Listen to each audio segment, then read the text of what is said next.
So this is a really important drill, learning how to use your body and shifting your weight to keep your opponent flat. Here.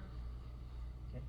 And now, once I take my knees, hands and elbows off the ground, knees off the ground,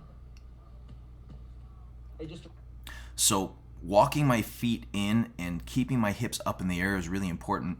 The more that my knees are bent, the more I can actually drive with my legs. And having my hips slightly above my shoulders is really important because now all my weight is driving down into my opponent. So I want weight bearing down into his chest, kind of pinning him to the ground.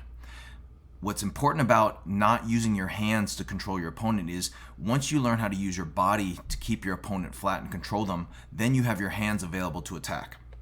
Lift my hips. Okay. Now as he starts to turn, all I'm going to do is start to shift my weight. So if he turns away from me, I just pull with my knees, and I make. So look how I use my body to control his ability to turn on his side. Every time he turns on his side, I just shift my weight by pushing with my legs or pulling with my legs to flatten him out. To shift my weight to basically flatten him out. You feel it's harder to, and then if he turns, I just push. So all I'm doing is I'm transferring my weight where he's trying to move. Does that make sense?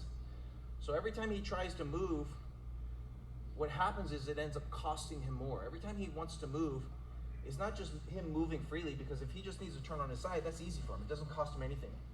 But if he needs to turn on his side, and every time he turns on his side, he has to move 300 pounds or 400 pounds. And that's about how much weight and pressure you can generate. If you have all of your weight on your opponent and you're actually driving with your legs, pushing with your legs, it creates so much force that it really makes it difficult for your opponent to be able to turn on his side.